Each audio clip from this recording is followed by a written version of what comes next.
Imagine a world where women have more time to explore their genius. Welcome to She Rebel Radio, the podcast for women leaders and founders ready to unlearn conventional rules and lead their businesses of significance. Held for counter status quo ideas and a whole dose of feminine perspective, this is our 10th series. My name's Lulu Mintz. I host retreats and create spaces for women leaders to explore their genius. And today, I'm going to create that same space right here for you on this podcast. Welcome to episode 142 of She Rebel Radio, co-leadership, a feminist perspective. Today, founder and CEO of the Global Girl Project, Jules Lynch, joins me to discuss why a feminist perspective and model of co-leadership is essential in changing the world for the better.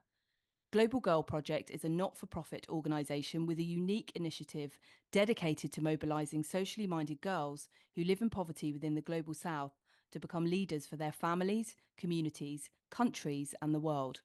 Prior to this, Jules spent over 25 years working all over the world for organisations leveraging social justice and community development. The threads of her work culminated in the creation of Global Girl Project in 2014 and their commitment in making girls' voices heard and igniting women-led change. It was an honour to support Global Girl Project for International Women's Day by hosting a fundraising book circle with one of your fabulous trustees, Kerry Ann O'Neill. Jules, it's really great to have you here. How are you doing? I am doing really well today. Happy Wednesday, Lulu. It's great to be It's we've been looking forward to having this conversation for a little while, so I'm looking forward to diving in. Yes, me too. Me too. Absolutely. And it's warm and sunny outside in the UK, so everything is okay. Yes, absolutely. It is. I'd love to start with the 25 years of experience you have in community development and social justice. What did you see, experience, or learn during that time that led to the creation of Global Girl Project? That's a big question. First of all, it makes me feel a lot older than I think I am. I'm thinking like, oh my goodness, I started my career 25 years ago. It might even be longer. But I spent a lot of my career always working with teenagers. I love working with teenagers, a population I think a lot of people shy away from. But it feels like it's such an important time in life where they have the capacity to learn and change, but are still sort of in that time where they're open to different ideas, and so that's always been my focus. And I've worked in the UK, I've worked in Canada, I've worked in the US, and seen a lot of amazing offerings for young people in those 25 years.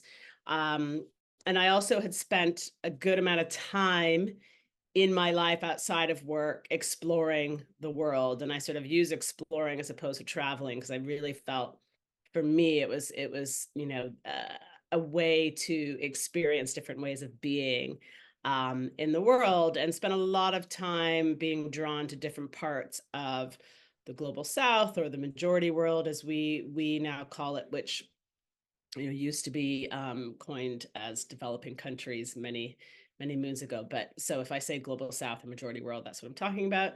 And saw a gap in what was being offered, in particular to teenage girls in the majority world, compared to what I was even offering to young people that I was working with in places like the US or the UK or Canada. And I was approaching 40 and wanting to do something different. And for me, there's always a question when there's a gap, why is that gap there? Mm-hmm. Why is it not being filled? And why don't I give it a go, essentially? And so it was really kind of this piece. We didn't always start at leadership. We moved into leadership. The focus was on community development, but it was also on opportunity to travel. It was opportunity to experience different cultures and languages and religions, and use those experiences of sort of being pushed outside of your comfort zone to see yourself in a different light and use that newfound power to create change. So that was kind of the beginnings of the thinking around Global Girl, was offering something to girls living in poverty in the majority world that was being offered to, to other young people in the minority world. Yeah, interesting. In terms of in terms of your journey as well, it was interesting. You said I turned 40 or turned 40, so I thought I want to do something different. I think, and that's a big part of our listenership is, women in their 40s and 50s wanting to do something different, and and to create, change. How did all of that develop into you creating a theory of change for Global Girl Project, and what is that theory? I mean, again, it's been a long, it's been a long process, right? When I started Global Girl Project, I didn't start with an intention to start an organization.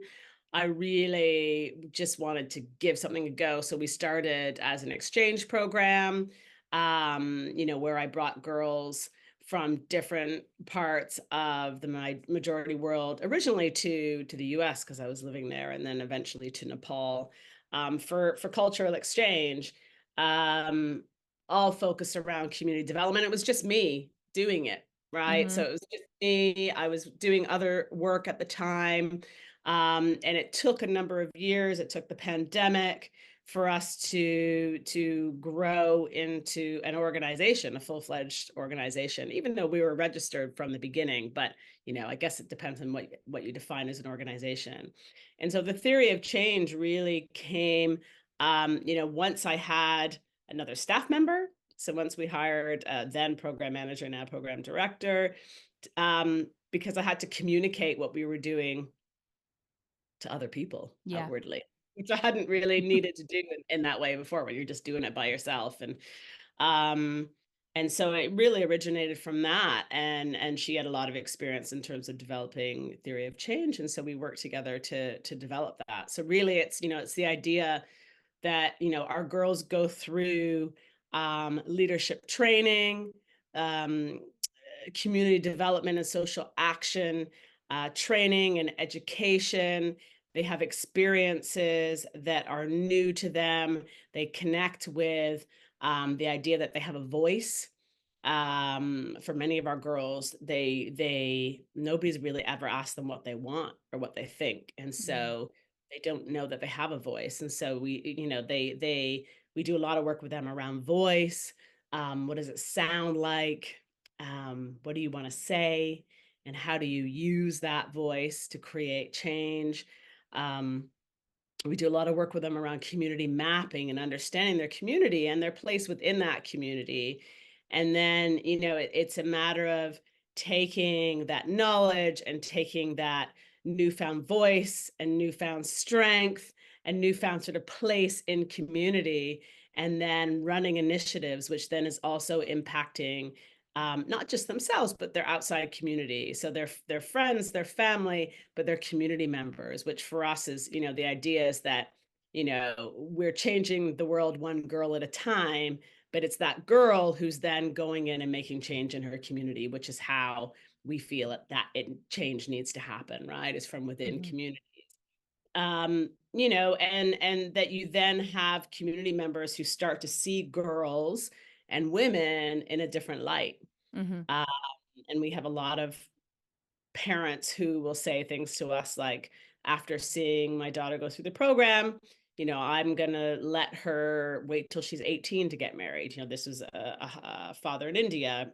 And for a lot of girls living in rural situations in India, they're marrying at 14 or 15, and to have 4 more years of freedom, Yeah. and education and all is a huge impact, right? Mm-hmm. Um, and then the eventual outcome or impact is that our girls are seeing themselves in a different light. They're taking up positions of leadership, that they are role models to other young people in their communities, role models to their families and their parents and their community members. And that also um, the issues of girls and women start to be highlighted by other people besides girls and women, Yeah. right? And I think that that's That's an important piece of the work that the girls are doing through our programming, is bringing to light, shining a light on issues that maybe people don't want to talk about. Mm-hmm. And having it being done from a female perspective, which for many of our girls and many of the communities that they live in, that's really the first time that that's happening. Most things are done from a male perspective. Yeah, Uh, yeah, and most of our leaders in the world are male as well. How did you said it started off as a group exchange? It was just you. You didn't, necessarily have a vision of a organization with staff and things like that. And you've taken many iterations over the last 10 years. Why is it, or how is it that leadership, really became glaringly obvious to you as the focus point? mm. Well, because what we started to see, so a lot, and I think if I look back, it was always around leadership. I Mm-hmm. just didn't necessarily coin it as that, because I'm a community social worker at heart, and so we're using community development and social action initiatives as a way for our girls to step into leadership roles. So we're not using entrepreneurialism. Um, for instance, because our girls are between 13 and 18, Yeah. right? I'm not necessarily interested in having the girls start their own weaving businesses. I want them to stay in school, if possible. And so for us, it's really more around the community change piece that then give them opportunities to step up and be leaders. But I think that as we grew and as we sort of matured as an organization, what I could see is that the core skill, a lot of people say it's a soft skill, but it's not a soft skill. The core skills Mm-hmm. that one needs to make use of all of the other skills, and for instance, even in education, um, is this idea or this knowing that you have a right to take up space Yeah. and share your ideas and teach others. Mm-hmm. Um, and and that a girl, you can educate a girl, Yep. but if she doesn't know she has a voice, Mm-hmm. if she doesn't know how to use it, then what's the point? Yeah. What is she going to do with that education?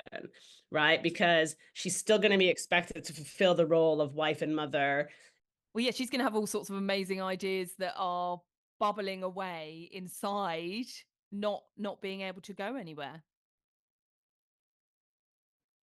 Exactly, exactly. And so and the other piece is that there's so much work that's being done with girls around sexual reproductive health, Mm-hmm. or period poverty, um, or access to education, which is great. But why is nobody talking with girls in the majority world about being a leader? Mm-hmm. Mm-hmm. Why are we only talking about ways to sort of stop yourself from getting pregnant, or address sort of issues of being able to access feminine hygiene products and all these pieces? We're not we could change all of those things if we had more women in positions of leadership globally. Yeah, and I think it's really and it's important, that work, obviously, but it's the same in the UK. I find in terms of it's reducing, not reducing women, but to our biology, which is the Yeah. same as in positions of leadership here in the UK. And I've spoken to men about this stuff.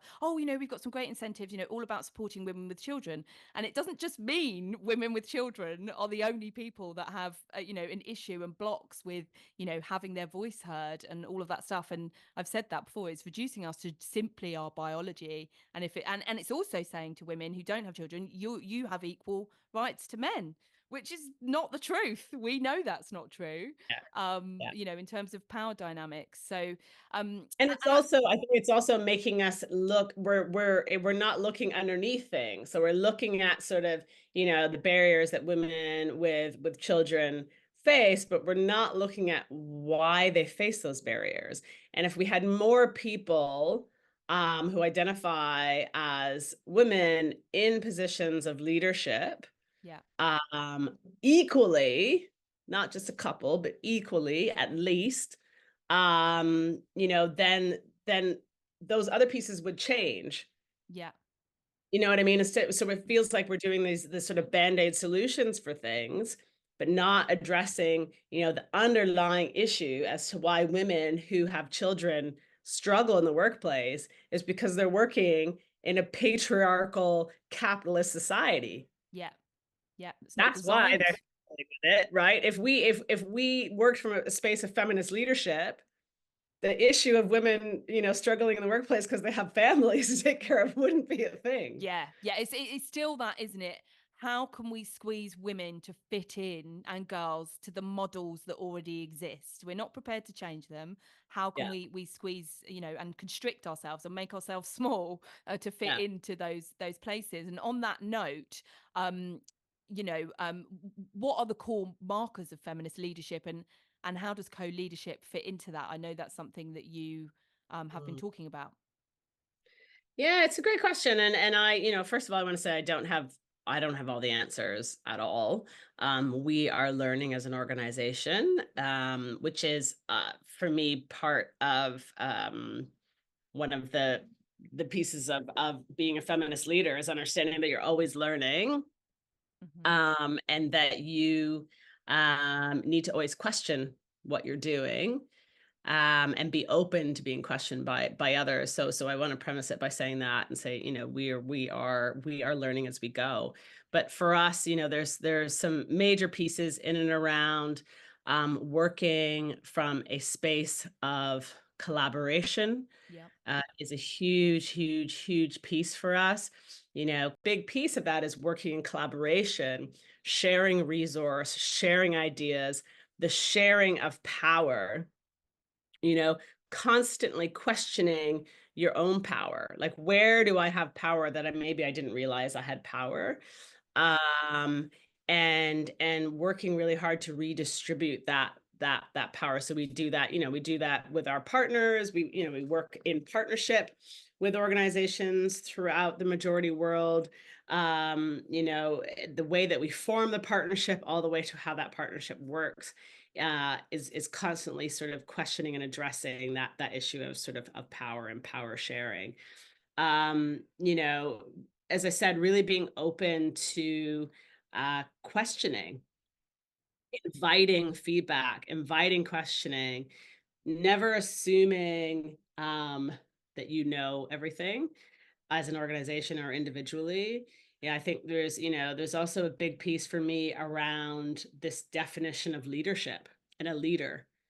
Who's a leader? We do this all the time in business. We're like, these are the business leaders, and they're all like CEOs. And is that true? If it is true, then you're missing out on a huge resource, because an organization that works from a space of feminist leadership creates opportunities for everybody to be a leader within the organization. Everybody is a leader. And that's work we do at Global Girl Project. We are working with the girls to redefine leadership so that they see themselves as leaders. Because if we say to them that you have got to go through this 5-year course to be a leader, or essentially you need to be a man to be a leader, or or you have to come from a rich family to be a leader, then nothing will change, right? So I think a big piece of feminist leadership is the redefinition of leadership. And what does it mean to be a leader? And I think, for us, it's really about creating opportunity for everybody to lead and to step into their own power, and to share that power. And then it also comes into practice, just of like, we have a 32-hour work week at Global Girl Project. And as a small charity, that was a big step, because we already don't have enough staff to do the work that we're doing. So I'm like, now we're going to do it in less time. But we trialed it like over 2 years ago now, and I'd never go back.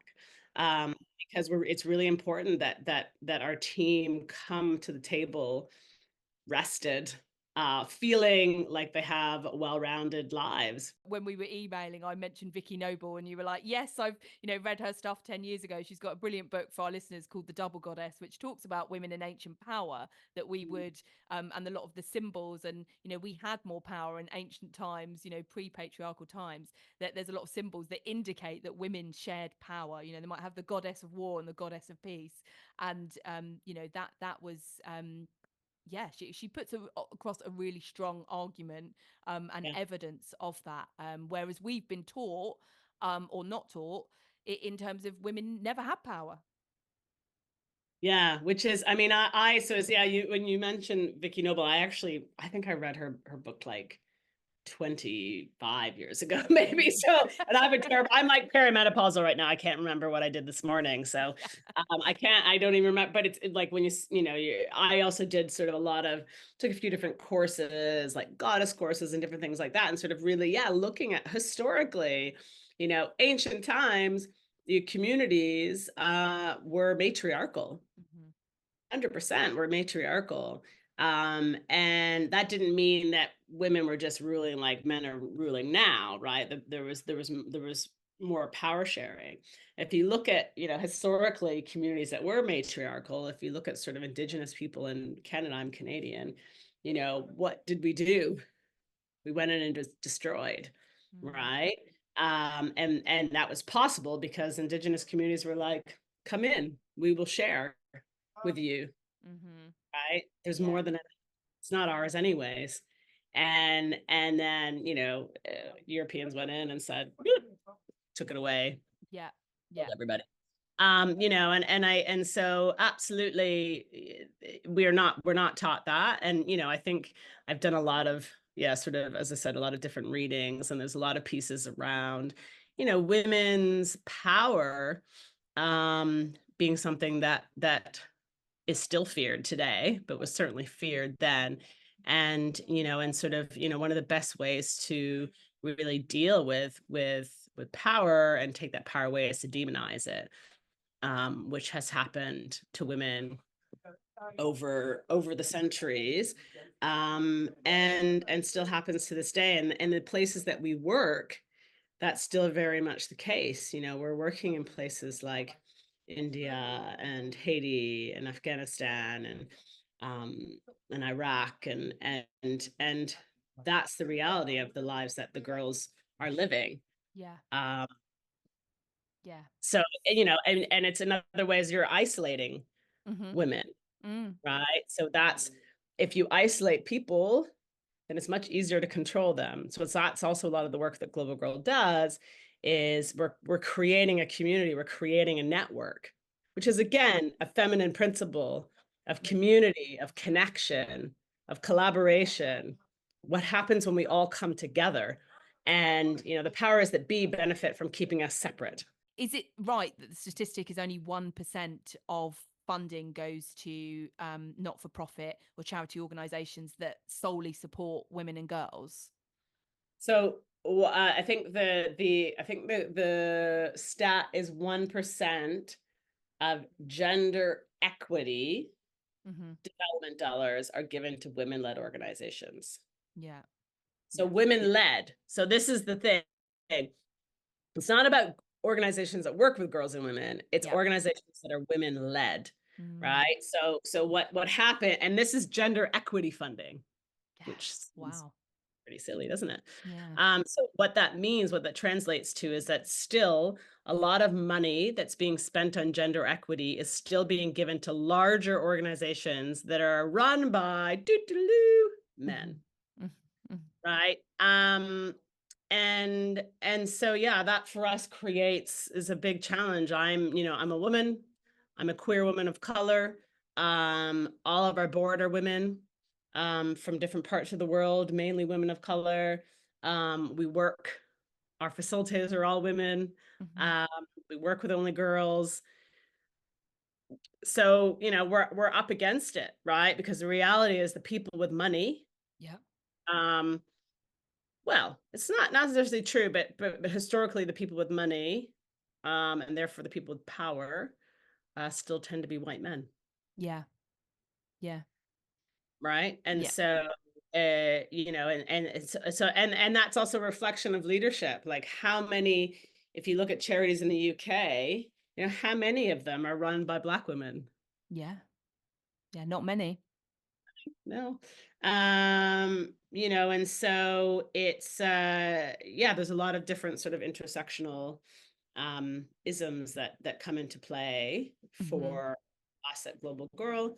And we wouldn't change it. We need to kind of change the funding systems, don't we? Yeah. Um, Yeah. 100%. 100%. It's and what other challenges have you come up against as a leader of Global Goal Project, and what have you learned about yourself as a leader? what have I learned about myself? Oh my gosh. I mean, a lot of different things. I think as I said, I never intended to start an organization. I never intended to like be a CEO of an organization. I mean, when I used to work as a family therapist for a while, and like they kept trying to make me a supervisor, and I was like, no, I don't know. I don't want, I just want to like do my job and go home. I don't want the responsibility. And so it's really, I've been learning a lot about the fact that I am a leader. I'd say I'm an accidental leader. I'm not somebody who's like invested in that as my persona. And so I think that that's actually important. I think it's, that's why I'm interested in sharing the Hmm. leadership, Mm. with the organ. I think what I'm good at is connecting with people. I'm good at motivating, mobilizing, finding ways, but for people to find what's important to them, and helping them to feel of use and have agency, but also like come and lead with me. I'm Mm. not invested in being the only one. Like that's a lot of responsibility. You know what I mean? Why would I want to take all that on when I've got like these I've got these, we've got three, going to be four kind of main staff members, and they're all like powerful women who've got Mm. great ideas. And like, how much pressure does that take off to just to share that? Mm. Um, I think I'm learning really very quite recently is that I'm ready to lead a bigger organization, meaning it's time for Global Girl to like step out of the shadows and to become an organization that no longer describes itself as, small and struggling. Yeah. Uh, it's the work that we're doing is innovative. It is one of a kind. It's necessary. It works. Hmm. Um, and it's time for us to kind of, step into the limelight more, so that we can get more resource. Yeah, yeah. And I love that. I think it's the first time we've heard that on She Rebel Radio in terms of an accidental leader. But I and it's sharing that responsibility as well. And I quite often I also hate it, when women and girls are kind of tarnished with the brush that we lack confidence. And often I Mm, say it's lacking significance, i.e., what is it that I care about? And because yeah. I believe in, and that sounds like the incredible work that you're doing at Global Girl Project, is once women and girls find what it is that they care about, then we can run with it. But it's less ego based than I want to be a leader. It's like I want to Yeah. create change, and I'll take what comes with that. um Yeah. yeah, Yeah. I ran this workshop years ago, and it was at like Cambridge University or something, and this guy was like, I was like, so what do you like, what's the work you want to do? And he's like, I want to be a CEO. I'm like, of what? He's like, I want to be a CEO. And I'm that what. doesn't make any sense. Like what do you want to do with your life? And that's the work with Global Girl. Is like we work with the girls, find the thing you're passionate about, find the thing that makes your belly rumble, find the thing that makes you nervous and excited and scared at the same time, and do that with passion. Bring people along with you, teach others.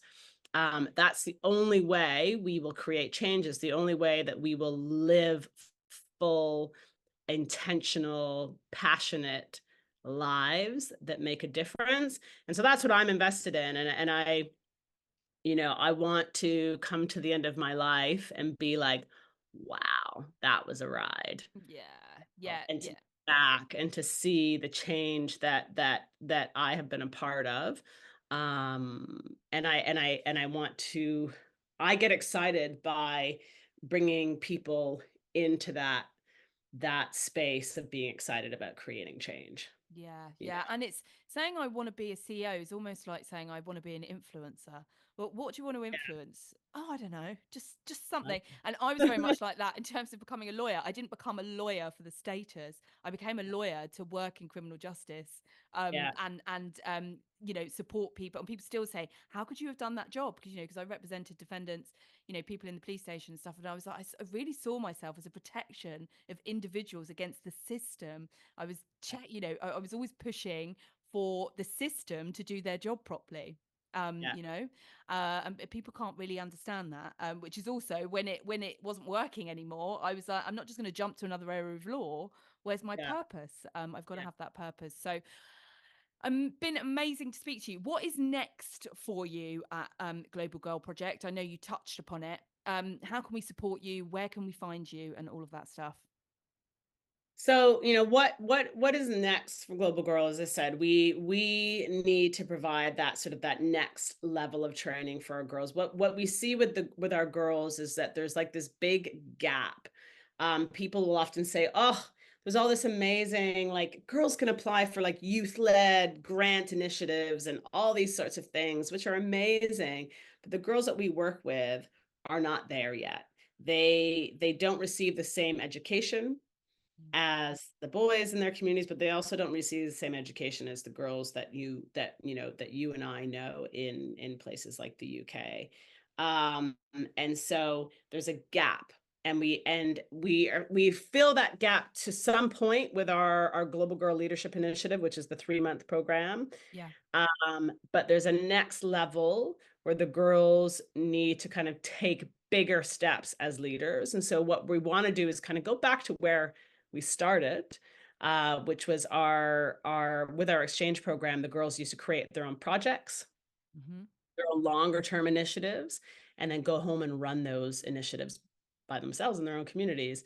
And we had 100% success rate. They all did it. Yeah. And this was, when I was doing this by myself and the girls were I wasn't really working in partnership per se.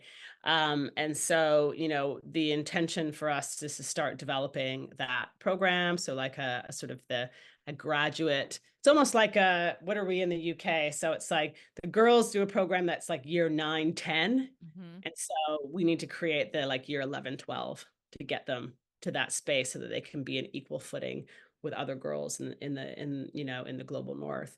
And so we're developing that. Yeah. Uh, Exciting. might be called the Global Girl Leadership Academy. I don't know. We'll Mm-hmm. see. We haven't come up with a name yet, but I like that name. We'll see. Um, all of it requires money, and Yeah. the piece that we need is to become a sustainable organization. I am done with begging and pleading for like a few pounds.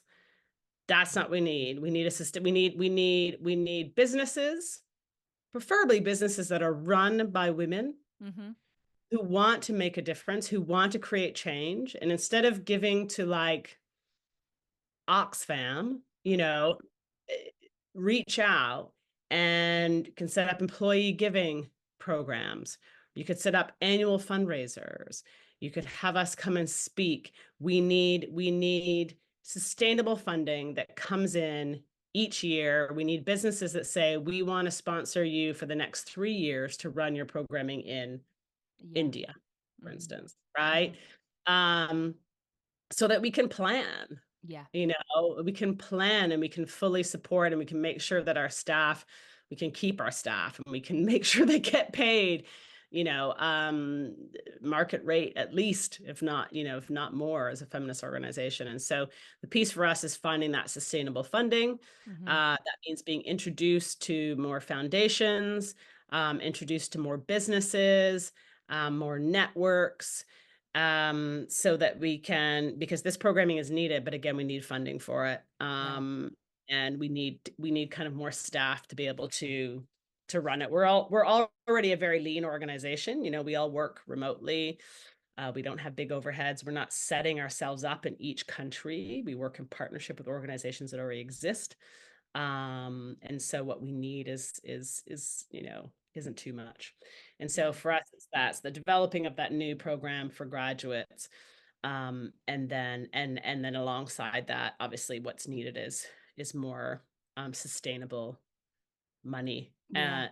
networks of women from the global north who want to step up and become a part of this movement, Yeah, really. yeah, yeah. Amazing. Well, you've got my brain going as to connections and things that I might be able to make for you, and hopefully our listeners as well. You know, we have lots of empowered women that listen to She Rebel Radio, so I hope that's got their kind of juices flowing in terms of, oh, actually, where's a connection that I could make here? So where can our listeners find you, Jules, and also Global Girl Project?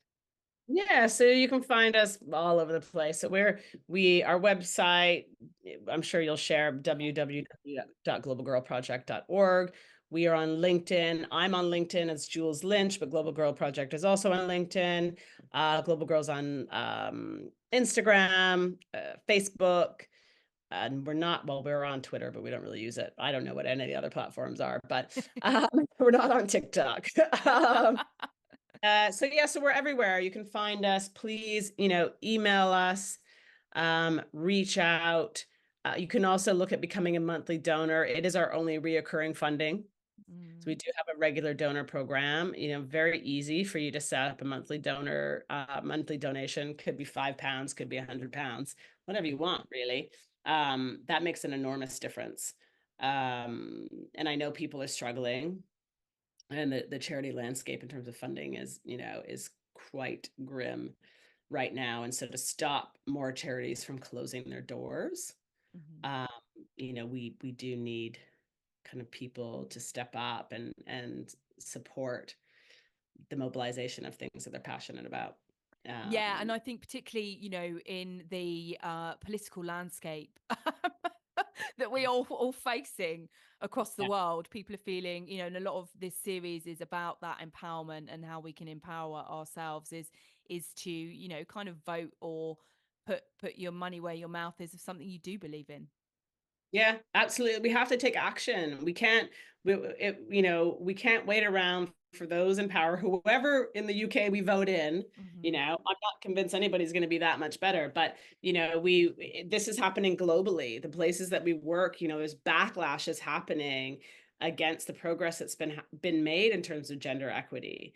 And governments are working against the work that's being done. And so if you believe in gender equity, which again, that it's not just about gender, it's about equity for everybody. Yeah. Right? It's about equity for different abilities, different ages, different ethnicities, different sexualities, all of it. That's what gender equity, I think, is about. Yeah. Right. And so if you believe that we all, should have equal access and resource and be seen equally, then certainly this Global Girls an organization for you to support, because that's the work that we're doing. Yeah. Amazing. Thank you so much for being with us on She Rebel Radio, Jules. Thank you for having me. It was a lot of fun for my Wednesday morning. So thank you. Thank you for listening to She Rebel Radio. If this episode has inspired you, please pass it on and share with at least one other incredible woman. Don't forget to also hit subscribe and leave us a review. You can find out more about me and my work at lulumins.com or on most social media platforms.